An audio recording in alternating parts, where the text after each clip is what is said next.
Well, the Browns are wrapping up practice here at Tom Benson Hall of Fame Stadium, Mary Kay. As we're recording this, they're preparing to go visit the Hall of Fame today. I guess what a lot of fans are wondering, why did they decide to do this?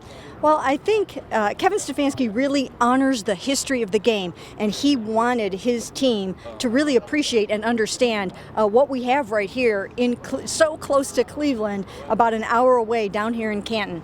And so it was very important for him to show them all of this and to give a nod to all the guys that came before. And one of the interesting things he did on the way down was he had them watch Jim Brown's A Football Life. So I thought that was significant. Yeah, we wondered what they were going to do on the bus. So obviously that was what he wanted to show them. And of course, Jim Brown, the greatest Brown of all time, maybe the greatest running back of all time. And, kind of getting to know that history, not just of the NFL, but the team. Now, one thing Kevin did not tell us is if Myles Garrett, potentially a future Hall of Famer, will be attending the Hall of Fame tour today, because of course on Friday night he said he didn't want to go until he was in it.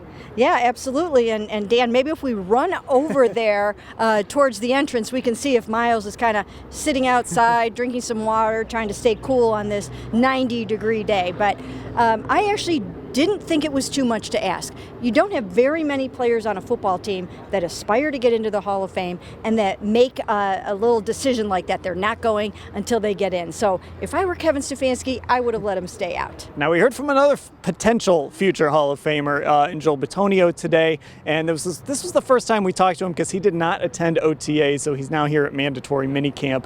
And, look, he had some things to say about Deshaun Watson being acquired, but I thought the most interesting thing was, he's friends with Baker, he still texts with Baker Mayfield, and he still showed a lot of support for Baker Mayfield. Yeah, he really did. He acknowledged Baker is my guy.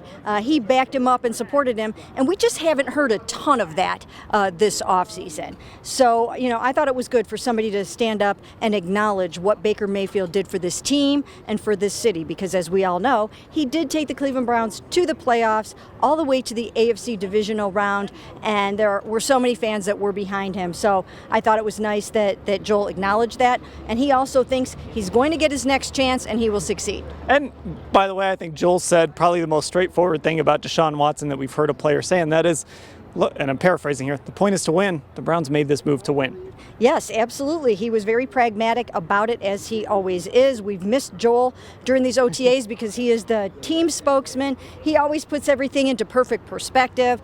He did acknowledge there is uncertainty going on with Deshaun right now. Nobody really knows what's going to happen with the suspension, and they all just have to let it play out.